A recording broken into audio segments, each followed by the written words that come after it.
Nicolas, le gouvernement est formel, pas de hausse de la TVA ou de la CSG. Attention aux mots, pas de hausse de la TVA ou de la CSG pour combler les déficits de l'État, mais on pourrait les augmenter pour autre chose, par exemple pour travailler sur le coût du travail. En tout cas, j'ai une certitude qu'elle soit sociale ou pas sociale, je pense qu'on n'a pas fini d'entendre parler de la TVA et de la CSG. Alors c'est bien d'avoir les certitudes, mais pourquoi au final?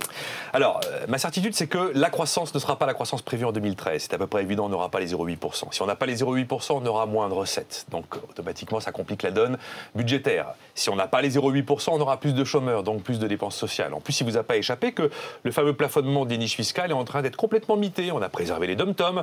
D'après nos informations, la niche Malraux aussi sur les monuments historiques va être préservée, ainsi que la niche Sofica pour le cinéma.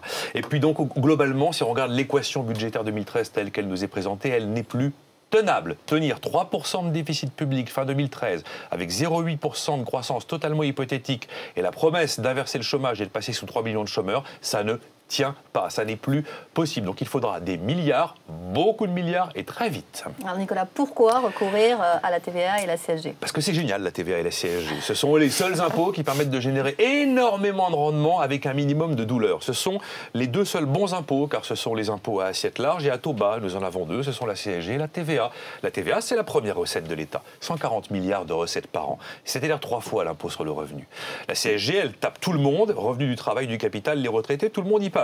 C'est le premier impôt direct en France, devant l'impôt sur le revenu. 90 milliards de recettes annuelles pour l'État, enfin pour la sécurité sociale en fait.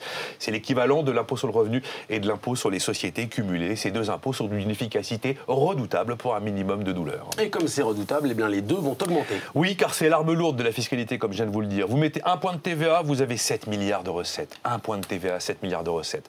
Vous mettez un point de CSG, vous avez 11 milliards de recettes d'un coup.Elles sont là, les solutions massives, véritablement, pour répondre à l'équation budgétaire impossible. Alors, d'ailleurs, regardez le niveau de protection sociale qu'on a en France justifierait qu'on soit déjà à 25% de TVA, comme le Danemark, comme la Suède. Maintenant, il y a une alternative si on veut éviter de toucher à la TVA et à la CSG.